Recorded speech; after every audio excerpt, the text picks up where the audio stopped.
Some people carry a strange, unshakable feeling deep within a quiet sense that this life may be their final one. It's as if they've lived through countless experiences, seen it all, and are now standing at the edge of a profound spiritual completion. Could it be that reincarnation isn't an endless loop, but a journey with a destination and eventual escape? This idea isn't new. In fact, Edgar Cayce, known as the Sleeping Prophet, spent his life exploring this very question. Through thousands of trance readings, Cayce revealed that reincarnation is not a punishment, but a sacred opportunity. Each lifetime offers a new lesson, a new chance for the soul to evolve, and eventually for some that learning comes to an end. These souls, he explained, are nearing graduation from the Earth School. But how would you know if you are one of them? The signs may not be loud or obvious, but they run deep. Recognizing them requires more than curiosity. It requires understanding the deeper structure of life itself. Across spiritual traditions, there's a shared belief that consciousness reincarnates, cycling through many lifetimes in search of awakening. Modern quantum physics surprisingly has begun to echo this ancient wisdom. If time is not truly linear and consciousness isn't limited by the body, then perhaps reincarnation isn't one life after another, but rather a vast web of lives all happening at once from different vantage points. And within that vast network, some souls begin to wake up, not just to who they are, but to the reality that they may be reaching the final page of their long spiritual story. In his many readings, Edgar Cayce often emphasized a profound truth. The soul doesn't grow in a straight line through time. It eventually grows beyond time. Spiritual evolution, in his view, isn't about moving forward chronologically.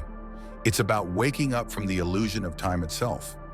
And when that awakening begins, the signs we usually associate with growth may not look like progress at all. Instead, they might reveal something far deeper, a realization that reality as we know it has been constructed all along. The very first sign that your soul may be nearing the end of its final incarnation is a quiet, persistent feeling of disconnection from the human experience. You're still living life, building relationships, working toward goals, showing up for your responsibilities. But underneath it all, there's a sense that you don't fully belong here. It's as if you're playing a part in a play that no longer feels like yours. You're in the scene, yet you observe yourself from a distance, like an actor delivering lines that feel scripted, not soul-led. This isn't depression or emotional detachment. It's something more sacred, a subtle inner knowing that this world is not the whole story. While others around you chase success, power, or recognition, you begin to see through it all, not with judgment, but with clarity. You sense that these pursuits, however real they may seem, are only meaningful within the temporary game of life, and that true meaning lies beyond them. You are not lost. You are beginning to remember. This phenomena was detailed by Edgar Cayce in Reading 2842-2, when he said that souls that are getting close to the end of their earthly cycles frequently suffer a type of cosmic homesickness, which is a subtle yearning for something that exists beyond the realm of material existence. It is not escapism that is causing this sensation. Rather, it is recognition, similar to recalling a reality that you have always known but have briefly forgotten. The emerging hypotheses in the field of consciousness studies are consistent with this feeling. A number of scholars have recently put up the hypothesis that what we perceive to be ourself may actually be a momentary projection, a focus point of awareness, rather than our actual nature. Those that make it through their final incarnation are not souls that have been lost. In terms of recalling their initial state of being, they are the ones that come the closest. When this awareness becomes more profound, the world starts to feel more and more like a vivid dream from which you are gradually emerging. Nothing is actually yours, and you do not totally belong to this world. Nothing true belongs to you. You are there, but you are not completely a part of it at the same time. Why do some souls eventually reach a point where the teachings of reincarnation no longer hold them? After all, isn't reincarnation supposed to be a school for the soul? The truth may be even more profound. The ultimate realization isn't about gathering more knowledge, it's about seeing that even the spiritual journey itself was part of the illusion. Growth, progress, karma, all necessary stages, but only until they're not. Because at some point the soul no longer needs to learn, it begins to remember. Have you ever felt like you were simply watching life unfold rather than getting caught up in it? Like a gentle observer in a world of chaos? Have you sensed a quiet awareness that has always been there of steady, calm knowing? If so, you may be looking at life through the eyes of a soul completing its final incarnation. One of the clearest signs of this is the second characteristic, powerful recurring déjà vu. Unlike the fleeting sense of familiarity most people get now, and then these moments are vivid, striking, and often come with knowledge, things you simply shouldn't know but somehow do. You might recognize places you've never visited, anticipate conversations before they happen, feel completely at home in a situation you've never encountered before. Edgar Cayce spoke often of this phenomenon. In reading 29821, he described how souls nearing their final liberation begin to experience bleed-through moments, brief dissolving of the veil between lifetimes. These aren't just memory glitches. They are glimpses into the multidimensional nature of your being. It's as if different versions of you living in different times are starting to merge, and your consciousness is expanding enough to hold them all. You are not experiencing simple neurological faults. Rather, you are catching glimpses of a multidimensional life that your consciousness is getting ready to completely grasp. You might find that you are able to anticipate the course of discussions before they take place, that you are able to identify locations that you have never been to, or that you have acquired abilities that you have never been taught in a classroom setting. This awareness of the cross-timeline comes as a result of the walls that have been separating your various incarnations from one another beginning to collapse. Quantum physicists have recently put up models that postulate the possibility that time is not linear, but rather a field of possibilities that exist concurrently. If what you say is true, then it would imply that your previous life are not really over at all. Both of these things are occurring simultaneously with your consciousness merely concentrating on this particular expression. You will find that your focus gets more fluid as you get closer to your last cycle, which will allow you to momentarily become aware of your other expressions. The third indicator is a considerable change in the way that you think about your own mortality. A serene acceptance of death is experienced by you in contrast to the natural fear that drives the majority of human behavior to occur. This is not nihilism or depression. Rather, it is a profound and serene understanding that the passage from one physical state to another is but another gateway. When questioned about souls completing their final cycles, Cayce explained that souls hold subconscious recollections of earlier deaths, not as tragic endings, but as transitions between states of existence. This was in response to a question regarding souls completing their final cycles. By gradually neutralizing the primal terror response, this remembering results in the replacement of that response with a serene consciousness. It is possible that you will observe this phenomenon appearing as an exceptional comfort with the subject of mortality, the ability to talk death openly without the typical emotional distress, or even the occasional recognition that you have experienced death in the past. The way you live your life is substantially altered by this attitude. When the dread of ending no longer influences your decisions, you are free to experience each moment for the worth that it possesses in and of itself, rather than for the permanence that you perceive it to possess. The fourth characteristic is characterized by synchronicities that defy the statistical probability of occurring. Your life appears to be woven with profound patterns that respond to your thoughts and goals with an incredible precision, despite the fact that everyone experiences coincidences. Whenever you think about someone they will call you, you require particular information and it is presented to you. Unexpectedly, you are provided with the ideal direction while you are feeling lost. These occurrences are not the result of random chance. Rather, they are signs that your consciousness is beginning to engage with reality on a more fundamental level. This phenomena was described by Cayce as souls gaining co-creative consciousness, which is the capacity to create experience by intention rather than passively reacting to predetermined circumstances. Quantum physics has made several intriguing discoveries, and this emergence of synchronistic flow is correlated with those discoveries. At the quantum level, the observer effect reveals that awareness itself has an effect on the physical reality. Not only are you experiencing the cosmos, but you are also taking part in the ongoing creation of it. This is because you are a soul that has completed its ultimate cycle. Recognizing that the cosmos is not reacting to you, but rather responding with you is the most fundamental feature of this characteristic. The rigidity of reality is replaced by a more conversational quality. This isn't wishful or magical thinking. It's the natural evolution of a deeper understanding and awakening to how consciousness and physical reality are intertwined. Edgar Cayce emphasized that this awareness is essential for souls who are ready to move beyond the cycle of rebirth. Beneath the seeming randomness of daily life, there's a quiet, intelligent flow, a hidden rhythm of existence. And with each meaningful coincidence, each moment of perfect timing, you're not just lucky, you're being gently reminded that you're in sync with something greater. These synchronicities aren't rewards from the universe, they're echoes of remembrance, nudges from beyond the veil reminding you that you're not a passive observer of life. You're a co-creator in the great unfolding of reality. The fifth sign of a soul in its final incarnation lies in its unique relationship with desire. While most people are driven by an endless need, seeking money, success, approval, or love, you begin to feel something different, a quiet sense of completion. This isn't numbness or apathy. It's a deep inner knowing that nothing outside of you can give you what already exists within. You stop chasing fulfillment because you realize you are fulfillment.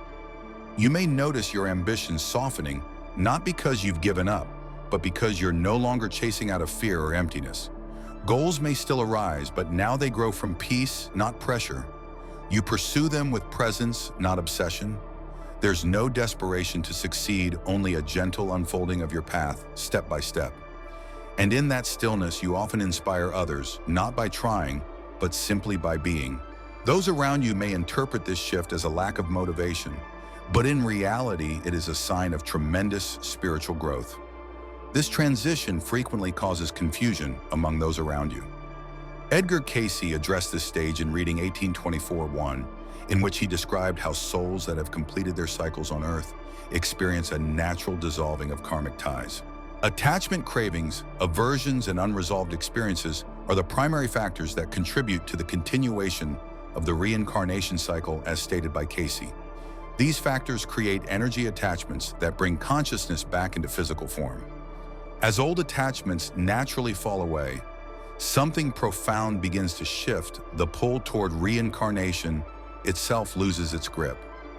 You no longer feel tethered to the endless cycle of desire, karma, or unfinished business. But this doesn't mean life becomes empty. In fact, it's the opposite.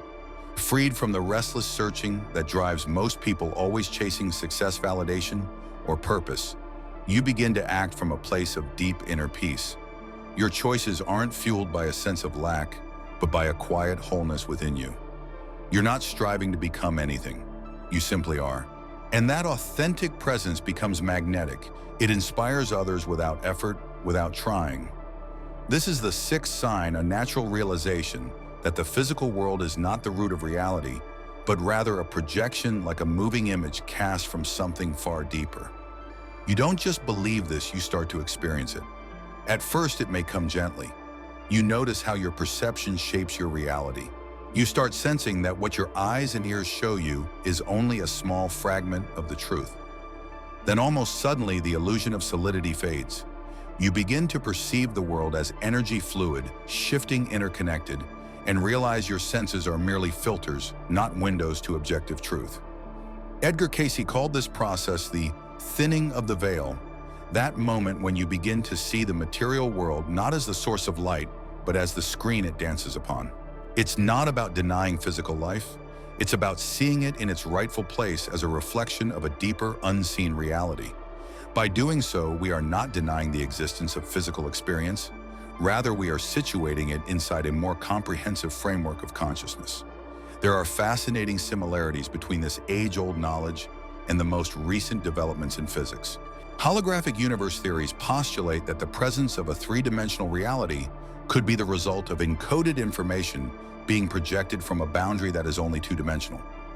When seen from a computational point of view, the simulation hypothesis provides notions that are comparable. Mystics have been describing the phenomenon of material reality emerging from deeper informational fields for millennia, and these scientific models are a reflection of that phenomenon. However, this is not only a theoretical concept for spirits that have completed their final cycle. In your life, you probably have moments in which the built nature of reality becomes immediately evident when the universe appears for a moment as patterns of energy rather than solid objects, or when the artificial division between yourself and the surroundings momentarily disappears. The seventh sign is a quiet but profound shift in how you see yourself. It's the growing realization that you are more than your name, your story, or your personality.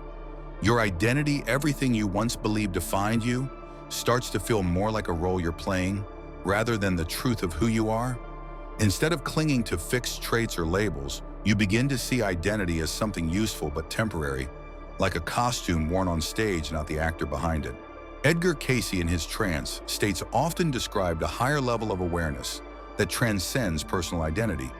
He called it the superconscious state, a space where the boundaries of the individual self dissolve, merging into the vast field of universal consciousness. In one of his readings, 2533-8, Cayce explained that souls nearing the end of their earthly journey naturally begin to access this expanded state while still alive. This leads to what he called dual awareness, where you're still part of the story, but you also see the story from above. You're both the character and the observer. It's not about rejecting who you are, but about expanding your sense of self beyond your body, your past, or your personality. You realize that none of those things can fully define you. You are not the mask, you are the light shining through it. The I transforms into a transparent being, revealing itself to be a focal point of global consciousness rather than a distinct entity. In spirits that have completed their final cycle, the eighth characteristic that manifests itself is a profound and universal empathy that goes beyond the limitations of conventional thought. You sense a visceral understanding of interconnection with all living beings, feeling their joy and pain as extensions of your own experience. This is in contrast to the conventional compassion, which continues to be anchored in the difference between the self and other people. In reading 3645 Renewed 1, Edgar Cayce referred to this level as cosmic consciousness, which is an awareness that acknowledges all forms of life as manifestations of a united field rather than as distinct things. This is not only an academic comprehension, rather it is the reality that is lived. As the suffering of others becomes as immediate as your own, rendering service a natural expression rather than a moral obligation, it becomes a natural expression. This is probably something that you observe as naturally occurring compassion that arises without any effort on your part. It extends beyond human connections to include animals, plants, and even seemingly inanimate components of existence. The traditional distinctions that have been made between species, kingdoms, and even the living and non-living worlds start to dissolve in your perception. The recognition of the conscious presence that is animating all forms is what this is, not the projection of sentimental feelings. When it comes to practical application, this enlarged empathy presents itself as a natural ethical action without the need for rigid moral frameworks. It is not via self-control that your activities are becoming more in accordance with the well-being of the entire world. Rather, it is through the realization that causing injury to other people is in fact causing harm to elements of yourself. Cayce underlined the importance of this quality as a prerequisite for souls that are prepared to transcend the cycle of reincarnation. He pointed out that actual emancipation is impossible to achieve as long as consciousness continues to be fragmented in its vision. The spontaneous release from recurring patterns, psychological, behavioral, and relational cycles that appeared to be unbreakable in the past is the ninth and last feature that the individual exhibits. You notice that you naturally outgrow compulsions, addictions, and limiting beliefs that once defined your experience. This happens without any conscious effort on your part.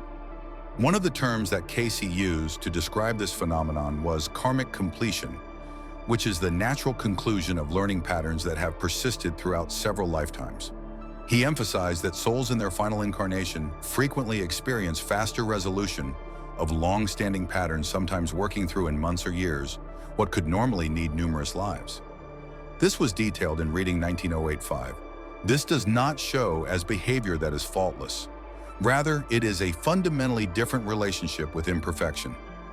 You are able to pass through problems with growing fluidity, collecting their essence without becoming embroiled in the drama that those challenges present.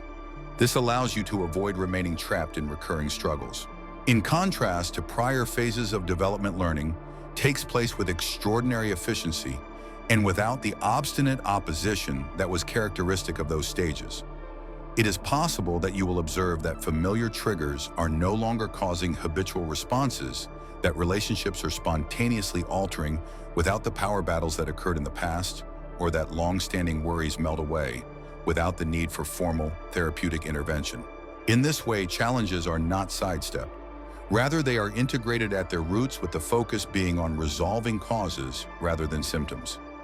In the process of these 9 characteristics coming together in your experience, a profound integration starts to take place. This integration is not a spectacular transformation, but rather a subtle memory of who you have always been beneath the layers of conditioning that have built over time. You will eventually find that the barriers between spiritual striving and everyday living begin to collapse, thereby exposing that ordinary existence itself is the sacred path that you have been making progress toward all along. In the event that a soul has completed its ultimate cycle, what happens? Cayce took great care to avoid defining this experience in concrete words while simultaneously implying that it goes beyond the realm of mental comprehension. What he meant to say was that it was not a disappearance, but rather an expansion with consciousness returning to its initial, limitless state while maintaining the knowledge that it had gained through its voyage of embodiment. It is important to keep in mind that spiritual development is not a competition or an accomplishment, regardless of whether you recognize several of these characteristics in your own experience or simply feel pulled to this exploration. The acknowledgement of these characteristics is not a reason to feel spiritual pride. Rather, it is an invitation to participate in a more profound presence with whatever comes up in your experience. In the event that you are in fact finalizing your cycle, this realization does not differentiate you from other people, but rather strengthens your connection to the trip that we are all taking together. Your awakening does not separate you from humanity. Rather, it helps you to take part in the growth of humanity in a more complete manner, offering you the opportunity to bring present to the experience of being alive, which is both beautiful and challenging and absolutely mysterious. Within yourself, what characteristics have you identified? Share your thoughts and experiences in the comments section below, and don't forget to subscribe for additional insights into the realms of consciousness, spirituality, and the potential of humans. I hope that your path, regardless of the cycle you are now going through, is filled with presence until we meet again for the next time. Remember to subscribe to our channel so that you can gain access to other profound spiritual insights and wisdom from Edgar Cayce and other mystics throughout the course of civilization. In order to ensure that you do not miss any of our weekly investigations into awareness, reincarnation, and human potential, make sure to hit the notification bell.